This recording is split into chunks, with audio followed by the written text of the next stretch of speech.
I'll never forget the day I saw tomatoes growing like they were on steroids, but in a humble Korean backyard. No miracle grow, no chemical sprays, just lush, vigorous plants fed by something that looked more like soup than fertilizer. The gardener, a wiry older man with soil-stained hands, smiled when I asked his secret. "We don't buy fertilizer," he said. "We make the soil alive." That conversation led me down a rabbit hole. What I found changed how I garden forever. It's called Korean natural farming, or KNF, and it's not a trend. It's a time-tested system that's been passed down, refined, and proven in some of the most challenging growing conditions on Earth. At the heart of it is one powerful idea: you don't need to feed the plant. You feed the soil that feeds the plant.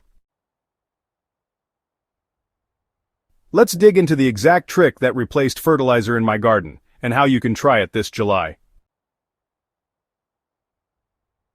KNF is more than just organic. It's a regenerative system developed in South Korea that uses indigenous microorganisms, fermented plant extracts, and other locally sourced materials to boost plant health naturally. Instead of relying on synthetic fertilizers, which often strip soils and burn roots, KNF builds life underground. So, this isn't compost tea or, some trendy foliar feed. What we're really talking about here is returning the power of the ecosystem right back into your soil. You don't just add nutrients, you introduce life forms that make nutrients available when and how your plants need them. The first time I made IMO, I actually used a bowl of cooked white rice placed in a bamboo box in a shaded patch of forest behind my house. I covered it loosely and, left it for about 5 days. When I came back, the rice was covered in white fuzz with hints of yellow, pink, and even green. Now that wasn't mold, it was my region's native microbial army.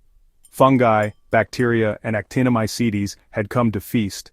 These are the very organisms that break down organic matter on forest floors and cycle nutrients through entire ecosystems.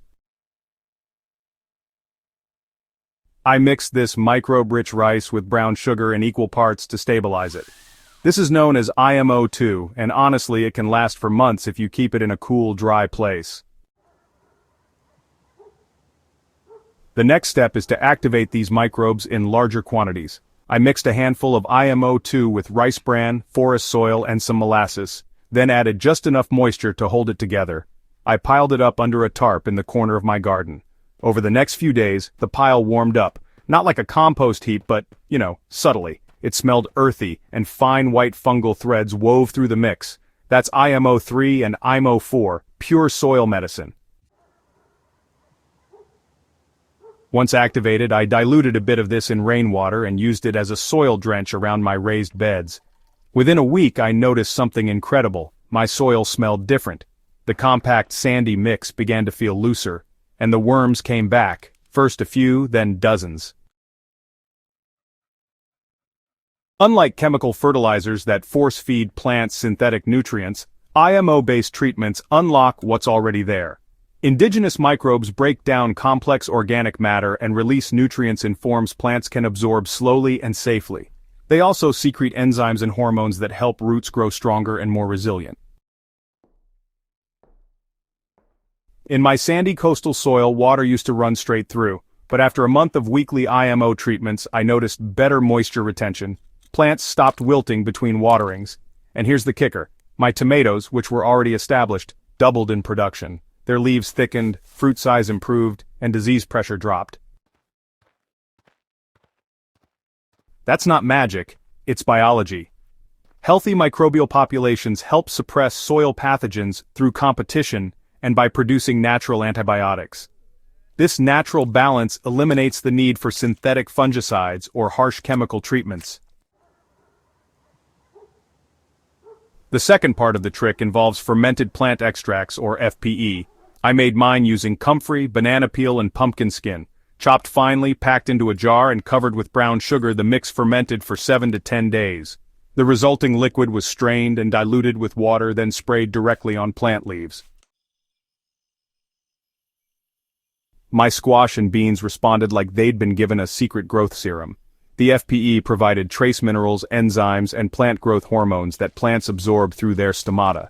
Because it's natural and microbe-friendly, there was no burn, no shock, just steady growth and vibrant color. Let's be honest, KNF doesn't sell bags of product. It's DIY, decentralized, and costs next to nothing if you have access to forest soil, kitchen scraps, and patience. Big agricultural companies don't benefit when you make your own inputs from weeds and microbes in your backyard, but that's exactly why it works. It puts control back in your hands and aligns your garden with the natural systems that sustained forests long before synthetic fertilizer ever existed. I didn't stop with tomatoes. I used IMO and FPE treatments on my peppers, herbs, even sweet corn. Each one responded with better vigor, tighter internodes, and deeper root systems. My raised beds retained water longer, pest pressure dropped, especially aphids and fungal leaf spots. By mid-season, I wasn't reaching for fertilizer at all, and I haven't since. Even better, my compost broke down faster. I started mixing IMO-rich soil into my piles, and the temperature held steady, the smell stayed clean, and the end product was richer than ever. Worm activity skyrocketed. KNF doesn't just replace fertilizer, it really redefines how we think about feeding plants. When you shift the focus from nutrient numbers to biological life, your entire garden system becomes more resilient, more efficient, and honestly, a whole lot more sustainable. So hey, try this Korean backyard trick. Collect your local microbes, feed them, apply them, and, just let the soil come alive. If this guide sparked something in you, hit subscribe to HydroHaven, your home for regenerative, science-backed gardening practices that work. Share this with a gardener who's stuck on the fertilizer treadmill, and re-watch anytime you're planning your next growing season. We're not just growing food, we're rebuilding ecosystems, one handful of soil at a time.